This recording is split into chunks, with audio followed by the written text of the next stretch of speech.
après, on va réinstaller.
Emmanuel, vous êtes d'où, Emmanuel?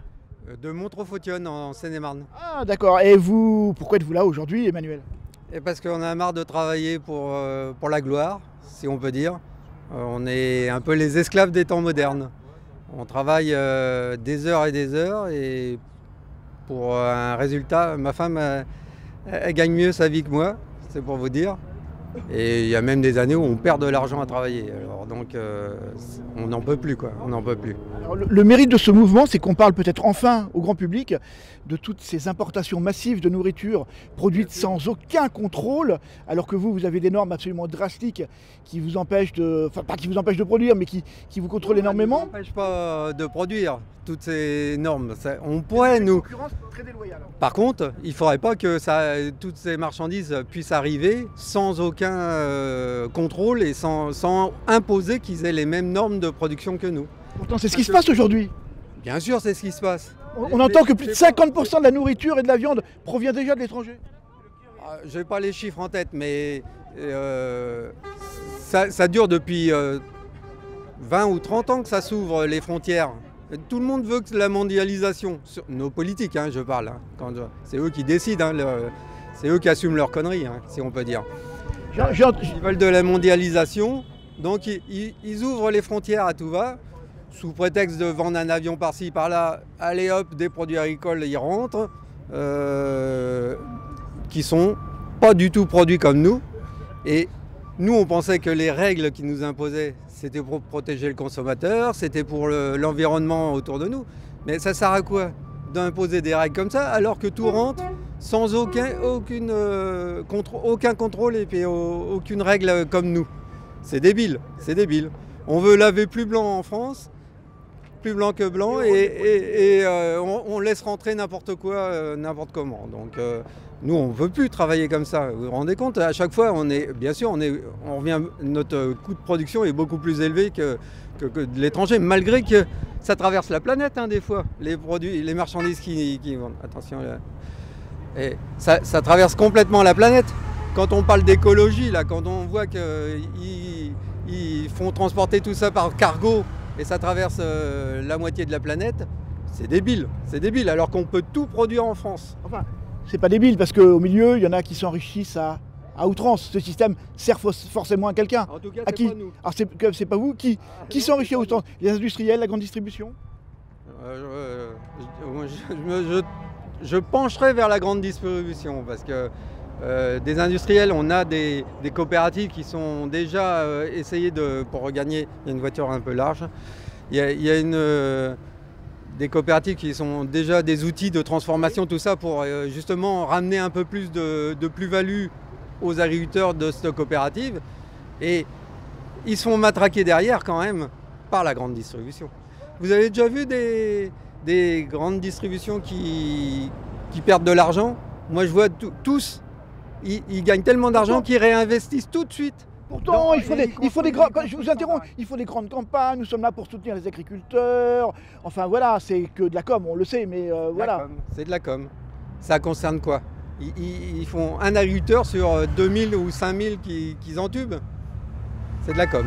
Alors j'ai entendu cette... Vous savez, hein, quand vous voyez les budgets pubs qu'ils ont dans la grande distribution, à la télé, à la radio, partout ça martèle, c'est eux les plus forts, les meilleurs.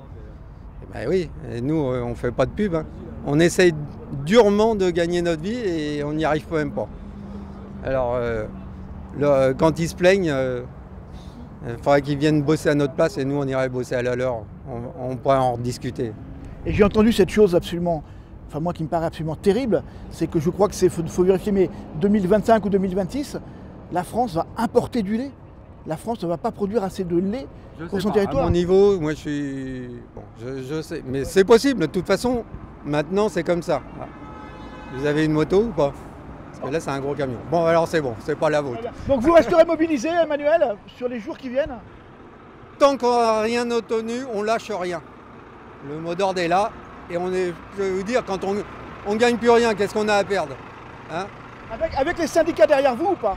Bien sûr, on est tous unis là. Et chose qui n'a jamais été faite, c'est sur les mêmes manifs, on est même plusieurs syndicats. Alors, je ne l'avais jamais fait jusqu'à maintenant. Et on accueille tout le monde, même des non-syndiqués, tous les agriculteurs. Oui, autour de vous, la mobilisation est massive? Bien sûr. Parce que si on compare, on est plus nombreux en agriculteurs. C'est pour ça qu'on nous écoute de moins en moins, parce qu'ils n'en ont rien à foutre de la poignée qu'on représente. On est plus de 400 000 en France. Moi, je me rappelle, au départ, on était plus d'1 million. Hein. Et moi, j'ai 57 ans. Dans les 10 ans qui viennent, il n'y a plus que 400 000 la moitié des agriculteurs vont partir en retraite. Dans les 10 ans qui viennent. Et on fait tout pour que les entreprises agricoles ne soient pas reprises. On fait tout pour décourager les jeunes. Mais beaucoup d'agriculteurs me l'ont dit sur les points de blocage. Décourage. Vous savez, la rentabilité, c'est le premier encouragement. Si on n'arrive pas à gagner notre vie, les jeunes, ils ne veulent pas s'installer. Ils ne sont pas fous quand même. Quand ils voient comment nous, leurs parents, on bosse comme des cinglés et on n'a pas de vacances, on n'a pratiquement rien, on bosse pratiquement tous les week-ends. Vous en connaissez beaucoup des gens qui seraient prêts à faire ça pour gagner une queue de cerise? Et tout ça, c'est une très bonne nouvelle pour le système économique qui va importer encore plus de produits à très bas coût, produits n'importe comment, pour, je ne vais pas dire le mot, si je vais le dire, pour empoisonner les gens, quoi. Écoutez, si la France elle veut que des chômeurs, eh ben, qu'elle continue sa politique. On est en plein dedans. Et même les agriculteurs, nous, on n'a pas le droit au chômage. Hein. Nous, on a le droit à la faillite, c'est déjà pas mal. Mais après, quand on fait faillite, nous, on perd tout. Hein. Tous nos biens, tout part. hein. On n'a plus rien, on est en slip, hein, si je peux me permettre. Eh bien écoutez, je n'en connais pas beaucoup qui prendraient autant de risques aussi longtemps. Ce qu'il faut dire aussi, le climat, il se dérègle, hein. Donc on a besoin de gagner plus pour un peu rattraper les à-coups du temps. Oui, parce que vous êtes impacté, vous, directement par le changement climatique. Bah, bien sûr, bien sûr, bien sûr. Et on n'a pas de moyens pour y lutter. On ne peut pas, de toute façon, la météo, elle est prévisible qu'à 2-3 jours. Nous, c'est sur des mois qu'on a besoin de savoir. Personne, à moins d'avoir lu les cartes ou je ne sais quoi, mais non, ça se fait pas. En tout cas, vous, Emmanuel, votre détermination à vous, elle est totale et intacte à cette heure. Comme tous mes collègues. Comme tous vos collègues. Oui. Là, on n'est pas prêt de bouger, hein, jusqu'à temps qu'on n'a rien obtenu. Merci beaucoup.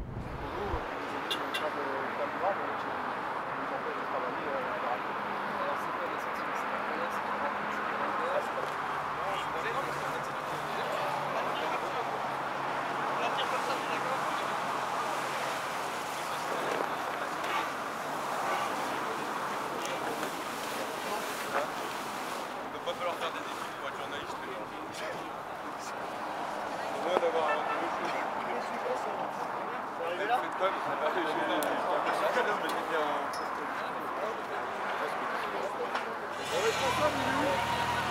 Ah, Michel, il y a de l'autre qui arrive là.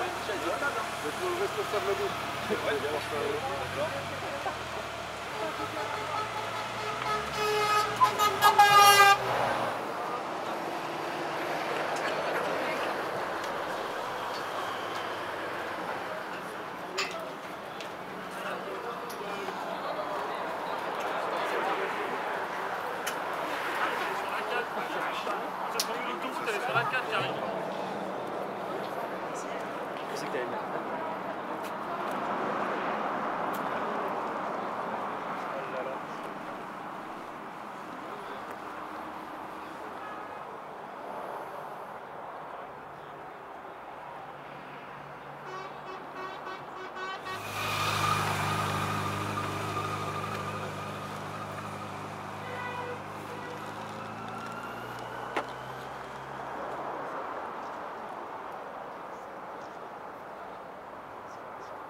Il n'y a jamais eu de tracteur.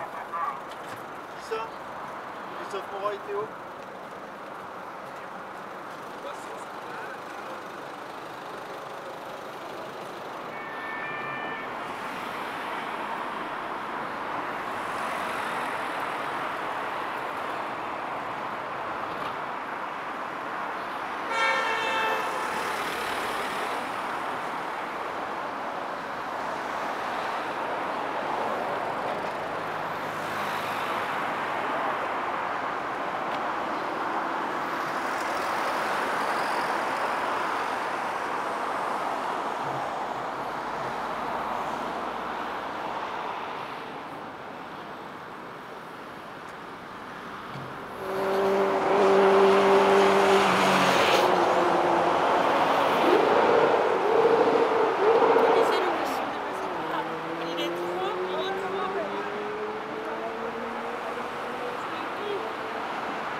Non, on m'arrête.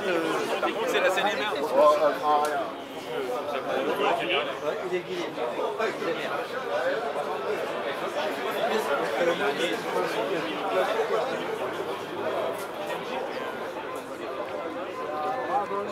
Les tranches horaires qui sont affichées, vous avez juste à mettre votre nom et un 1 dans la tranche horaire où vous pensez être là, enfin où vous serez là, pardon.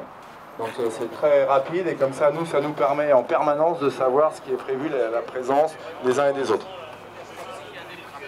Bien, merci Pascal. Moi, juste un petit mot, redire un petit mot sur la sécurité et surtout sur l'image que vous renvoyez. Je l'ai déjà fait au Vernon, mais je vais le refaire parce qu'en fait, ça me paraît tellement indispensable. Aujourd'hui, c'est bien une action JA Fédé Île-de-France déclarée. Donc en fait, les responsables aujourd'hui, s'il y a un sujet pénalement, c'est Nicolas et moi. Donc en fait, d'une, on sera intransigeant sur la sécurité, et on sera intransigeant sur le comportement de chacun. Donc en fait, il est hors de question de voir des personnes qui ont trop bu ou quoi. Il en va de notre crédibilité, de notre image et du message qu'on veut faire passer. Voilà. Bon, sur les revendications, vous imaginez bien qu'aujourd'hui...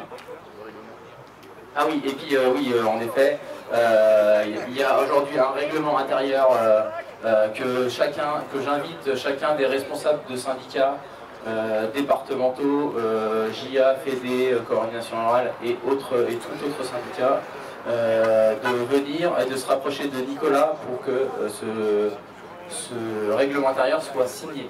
Merci à tous. Bien, sur les réglementations, bon, en fait, si aujourd'hui on est là, c'est qu'à un moment donné, les annonces faites vendredi dernier par le Premier ministre sont très loin des attentes du monde agricole. Il suffit de voir aujourd'hui, il y a à peu près 78 000 agriculteurs qui sont sur les routes en manifestation. C'est une action comme on n'a jamais vu depuis 15 ans, 20 ans.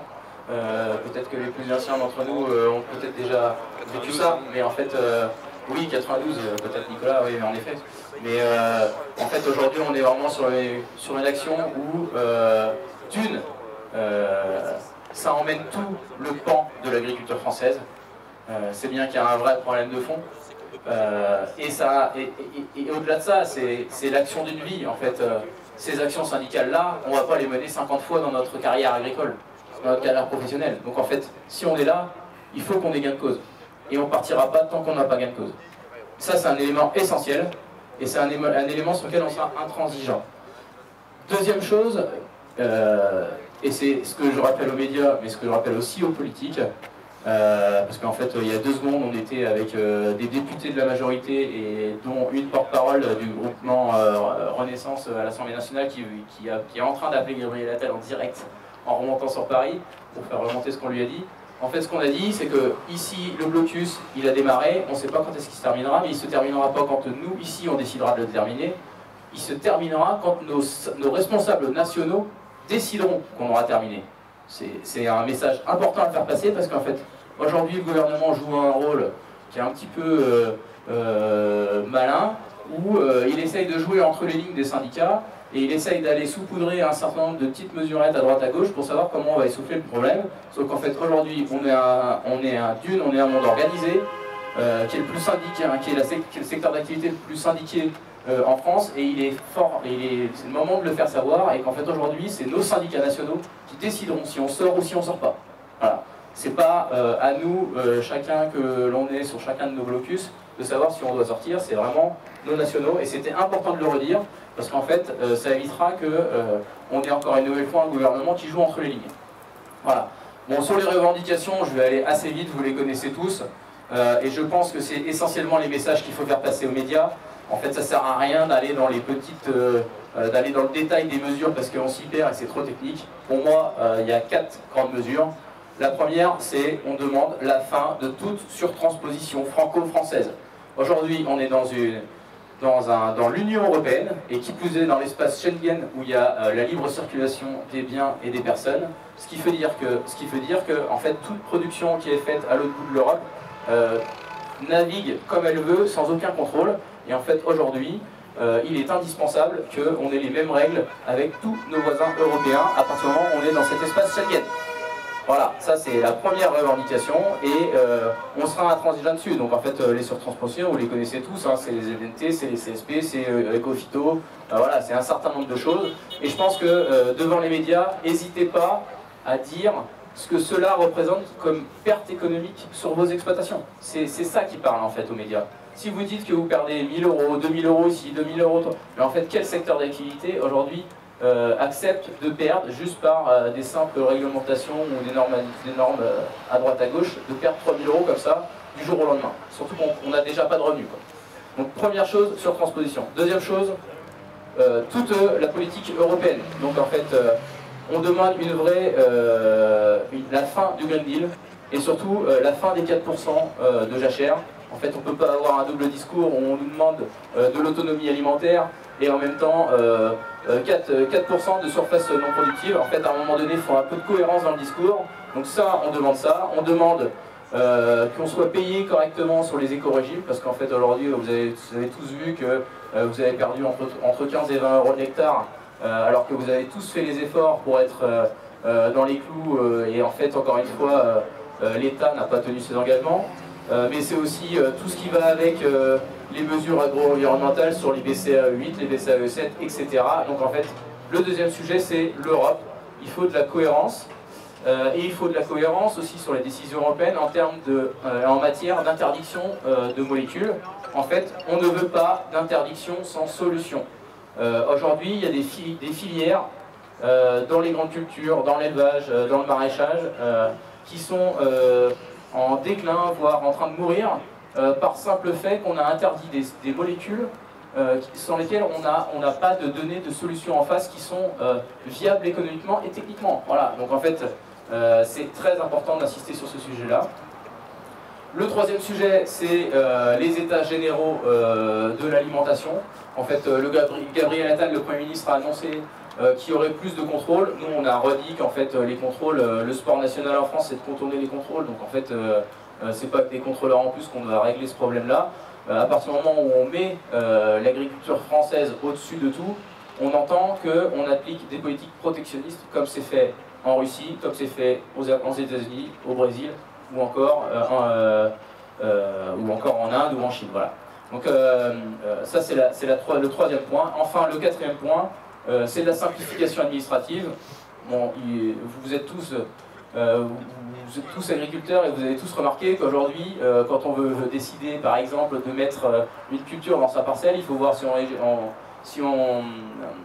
on répond à la BCAE 8, à la BCAE 7, à l'éco-régime, aux enchaînements des cultures suite aux néonicotinoïdes, etc. En fait, à un moment donné, on souffre d'une suradministration et en fait, les règles sont tellement mal faites que tous les ans, on est obligé de demander des dérogations. Donc en fait, ça c'est juste insupportable et c'est ce qui aujourd'hui nous crève tous les jours. Moi j'ai dit aux députés il y a une heure qu'en fait aujourd'hui on passait entre une journée et demie et 2 jours à faire du bureau sur nos exploitations. Ces 2 jours-là, c'est les 2 jours de week-end qu'on passe pas avec nos familles. Voilà. Et aujourd'hui, on vit pas de notre métier, on travaille comme des dingues, on est suradministré et en plus, toutes les décisions qu'on prend sur nos fermes sont dénuées de bon sens et dénuées d'agronomie. Donc en fait, voilà, le message global c'est ça. N'hésitez pas à parler de votre situation personnelle. Et en effet, je vois, merci Stéphane, mais en fait pour moi ça rentre, oui, je sais que tu veux que je parle d'agriculture biologique, mais en fait pour moi ça rentre dans l'ensemble des filières. C'est bien pour ça que je ne me suis pas amusé à rentrer filière par filière, parce qu'en fait pour moi le sujet il est assez global. Alors en effet la filière biologique est un vrai sujet, où il y a aujourd'hui une vraie perte de compétitivité, et où aujourd'hui l'État est dans un désengagement total et a emmené l'ensemble de la filière et des agriculteurs, à pousser les agriculteurs à se lancer là-dedans et surtout les a emmenés dans le mur. Et voilà, aujourd'hui il y a aussi des attentes en effet sur l'agriculture biologique. Et voilà, moi ce que je veux, et en fait ce qui est important comme message à faire passer aux médias, c'est bien ces 3-4 points et surtout parlez bien de votre situation personnelle parce que les médias c'est ça qu'ils veulent. Ils veulent qu'on parle de notre situation personnelle. N'hésitez pas à aller les voir et parler de ça. Voilà, j'irai pas plus loin. De toute façon, on fera des points réguliers tous ensemble pour vous faire part des avancées. Voilà, on a un groupe avec le National pour avoir tout en direct live les remontées. Donc régulièrement, on vous fera remonter ces points-là. Voilà, je compte sur vous pour votre responsabilité. Je compte sur vous pour bien faire remonter tous ces messages-là. C'est qu'en faisant corps qu'on arrivera à obtenir les choses et c'est qu'en faisant preuve de volonté et de détermination qu'on obtiendra des choses. Voilà. Merci à tous, bonne soirée. Je vous invite à vous rapprocher les responsables de Nicolas pour les questions de sécurité et surtout de règlement intérieur. Et puis on va vous faire passer sur vos messageries les plannings, mais c'est très important qu'on cale ça rapidement. Merci à tous, bonne soirée. Ouais, Pascal, si tu veux rajouter quelque chose. Juste une petite réflexion. Je pense qu'on n'a peut-être pas défini entre nous, mais on va faire un affichage où on va mettre régulièrement qui est le responsable présent dans chaque département. Et si vous avez un souci, vous sachiez qui aller voir. Alors, Frédéric Arnoux, je suis agriculteur dans l'Essonne et vice-président de la FDSEA Île-de-France. Alors, aujourd'hui, ce premier jour de blocus, un blocus fort, important. Qu'est-ce que vous attendez du gouvernement ? Aujourd'hui, on attend déjà que les promesses faites vendredi en termes de mise au-dessus de l'agriculture française, mise au-dessus du lot, soient transformées en actes concrets et en vraies preuves d'amour. Nous savons ce que ça veut dire les preuves d'amour et vous savez en agriculture on est comme ça on croit que ce qu'on voit. Donc en fait les preuves d'amour c'est quelque chose auquel on tient et donc on veut des preuves, des actions concrètes. Qui dit action concrète et en fait aujourd'hui le malaise est tellement général et global à la France qu'en fait les actions concrètes ne se règlent pas par de simples mesures conjoncturelles parce qu'en fait le mal est bien plus profond. On a besoin de mesures structurelles, on a besoin d'un cap, d'une visibilité. Que doit nous donner le gouvernement sur ce qu'il veut de son agriculture demain et s'il veut déjà encore d'agriculteurs demain en France. Voilà, ça déjà quand on a posé cette base là c'est la première chose. Maintenant sur les mesures plus concrètes, pour moi il y a 4 sujets principaux qui reviennent, qui sont transversaux et c'est là où est l'important, c'est qu'ils sont transversaux à toutes les filières. La première des mesures, c'est la surtransposition franco-française sur les normes européennes. En fait, aujourd'hui, on est dans l'Europe, nous sommes des pro-européens, nous les agriculteurs, mais nous voulons des règles communes. À partir du moment où les marchandises circulent sans contrôle au sein de l'Europe, il faut que les règles intracommunautaires soient les mêmes.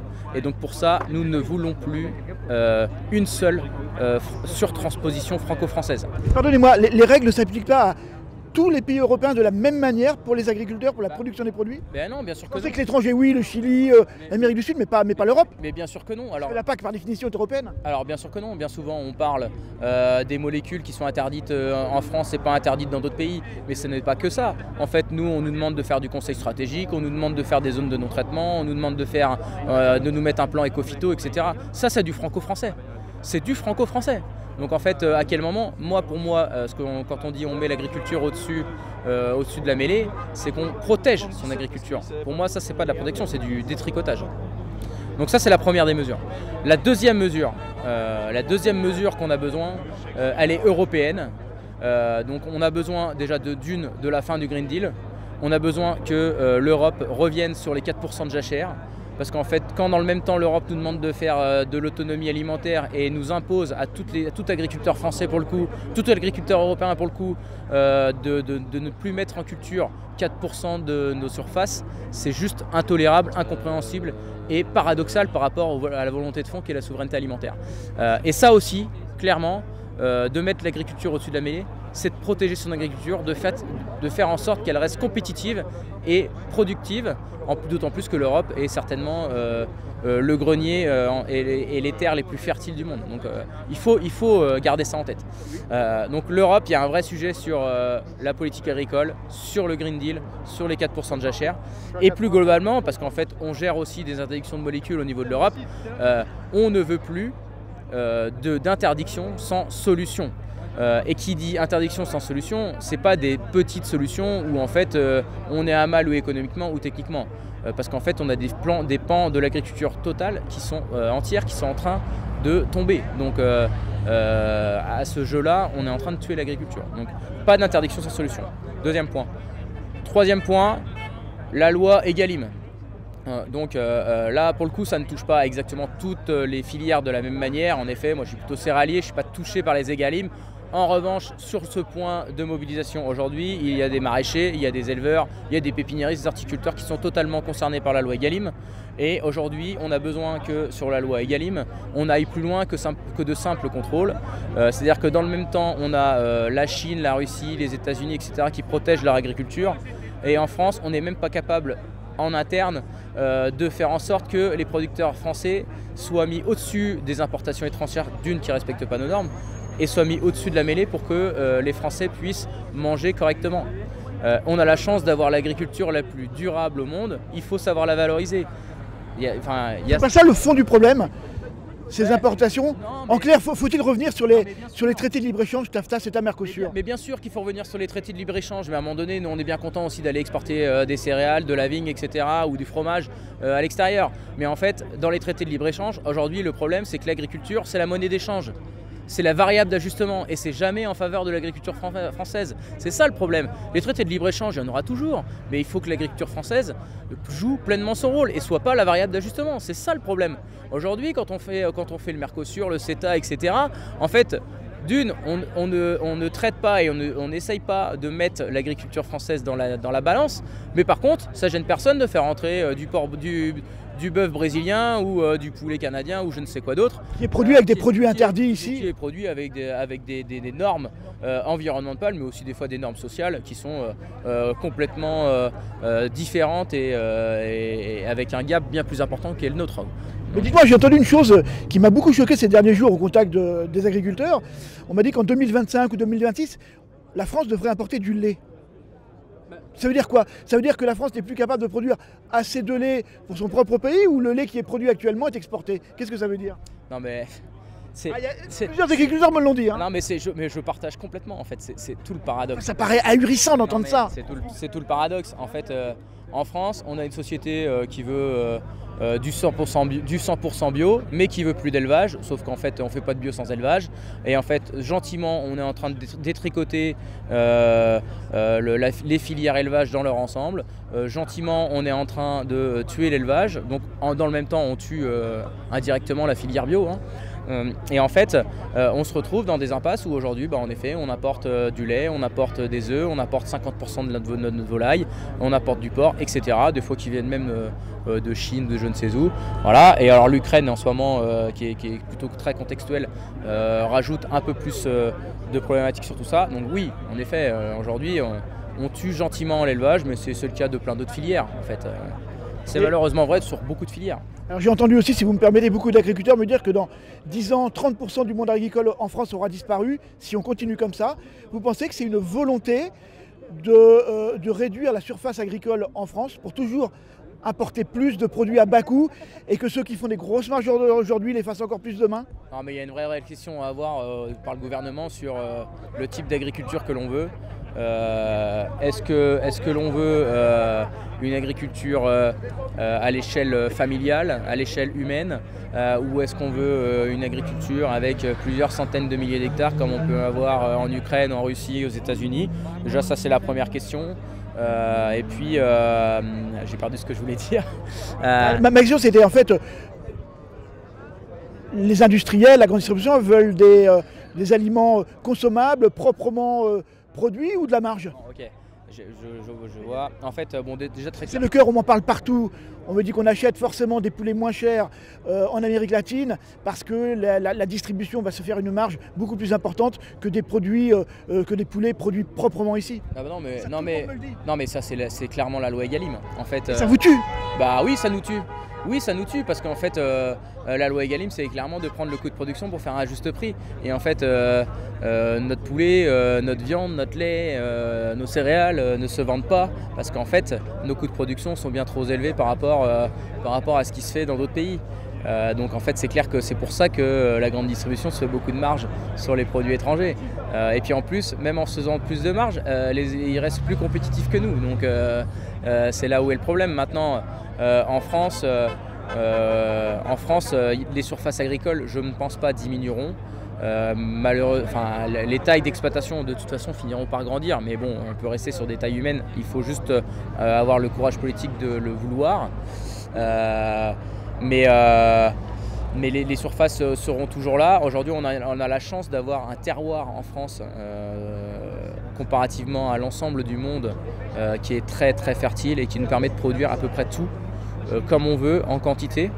Maintenant, en France, mais il ne suffirait pas de remettre beaucoup de surface de légumes, par exemple, en culture pour être capable de fournir de manière en autonomie complète les besoins des Français.